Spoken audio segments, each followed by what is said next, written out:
Plenty of new and small business owners have asked me, what is cash flow and why is it so important? In a nutshell, cash flow is the amount of money coming into a business and the amount of money going out, and the rate that each one is happening. Think of it as a water tank. Water comes in at the top of the tank and drains out the bottom of the tank. So if you want to keep your tank nice and full, you want more water coming in than going out. End of the story, right? Well, not completely. Stay with me for more on the topic.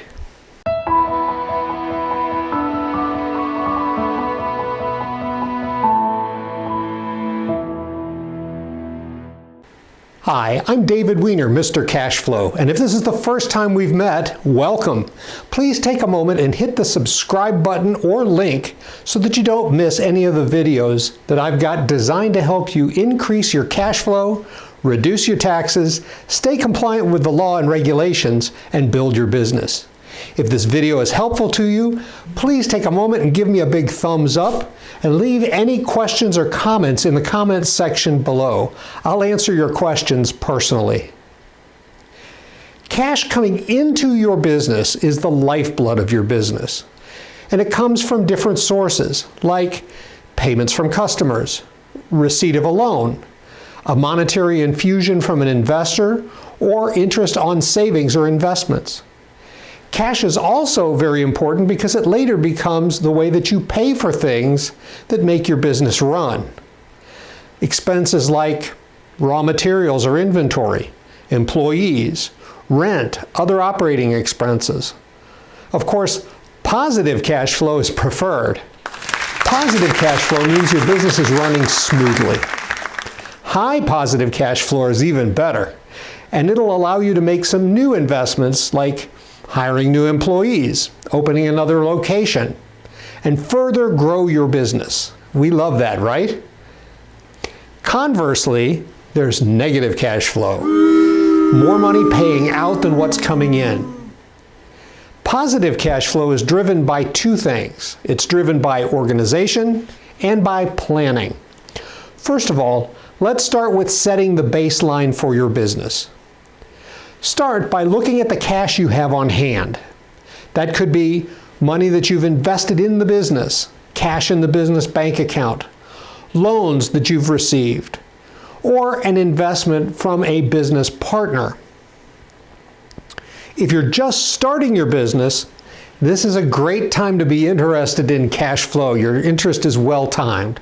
Make a list of all the one-time startup expenses that you've paid or that you expect to pay. Lots of one-time expenses like incorporation fees, legal and accounting fees, licenses and permits, construction or remodeling, a security deposit on a rental agreement, or purchasing property, marketing materials, initial signage, inventory and supplies, fixtures like cash registers, office supplies, furniture, equipment, everything that needs to get your business started that's a one-time expense. Next, you want to determine your monthly expected cash sources. That can be projected sales, could be loans that you know are coming in at a certain date, investments from partner, or regular old investments. If you're a new business, you might want to project sales very conservatively. It's always better to outperform and have a better inflow of cash than you thought. If you've already started your business, or you're thinking about purchasing a business from somebody else, you've got a distinct advantage because you can look at sales history. Now, history can't predict the future, but it can paint a decent picture of what the future looks like and what business changes you might want to make and might need to make. Finally, you need to take a look at your monthly expenses. That can be a little bit tricky because it's very easy to overlook things and get a surprise that you really don't want to get. Your monthly expenses to consider would include rent or a mortgage payment, your insurance, your advertising, marketing, website hosting, travel, utilities, payroll, inventory, taxes, loan payments, working capital, and last but not least, paying yourself. When you do this, you need to be brutally honest and objective. Do your homework and get accurate estimates of costs. If costs look a little too high, Simply projecting more sales when you don't have the ability to generate those sales won't fill that proverbial water tank. So perhaps you could tighten your outflow a little bit. So think of what could you reduce or cut without crippling your business? Are there ways to do the things that you need to do more inexpensively? Are you overpaying for the things that you actually do need? There are generally methods to lower your expenses in ways that won't negatively impact your business. And if you'd like some ideas on how to do that, specifically for your own business, I would be happy to help you. Contact me for a free consultation on that. Now, let's look at how to improve incoming cash flow. If you invoice customers and they have a liberal time frame in which to pay you, that can make planning tricky. But there are ways to encourage your customers to pay their bills in a more timely way. I've got some other videos on just that topic that I'd encourage you to take a look at. Number one, issue invoices promptly and follow up on them regularly. Some people just need reminders to pay. Others may be a little bit more stubborn. Two, you could offer a discount for early payment. If your standard contract has a 30-day term, give a small discount for payment within 10 days or a discount for paying upfront. Structure the payment with an upfront deposit anyway, or if it's a long project, schedule payment intervals throughout the project lifetime. That'll ensure that you're getting some cash in the door along the way. If getting your money in the door quickly becomes a big problem for you, then I would recommend that you consider using an AR management agency to help you. I can recommend a good one for your particular business if you contact me. When it comes to paying your bills, do it the smart way. You have to pay your bills. There's no two ways around it. It's to your advantage to always pay them in a timely fashion if you want to build trust with your creditors. But since we're talking about outflow of cash, we need to also consider good old cash flow. There are ways to pay your bills in a smart way to make sure that your cash flow remains positive. Always use the payment term to its fullest.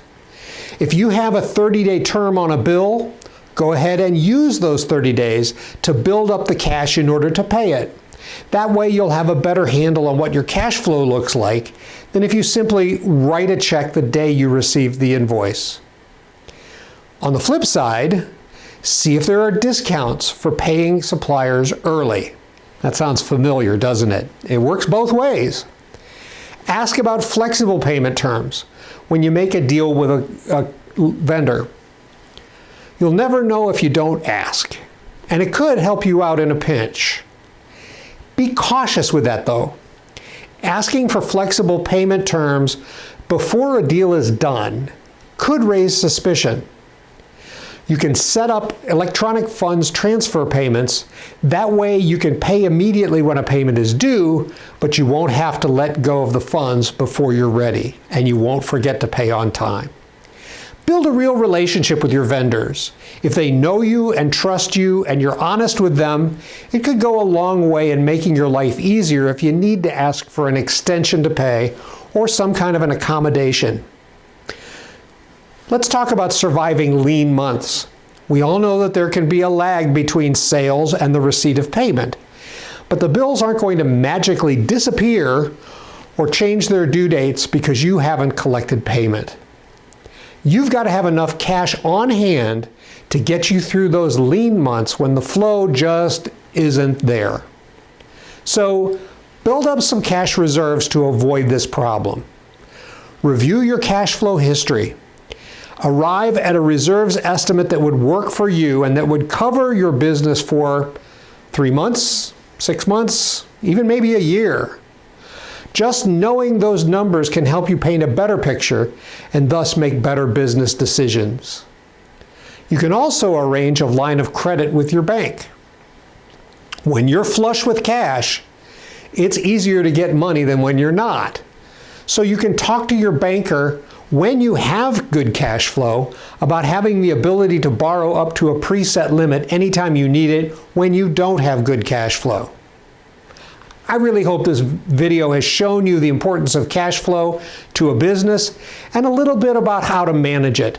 If you need further help, Cash Flow Strategies offers a free consultation that will most certainly show you some ways that you can improve the cash flow for your particular business or medical or dental practice.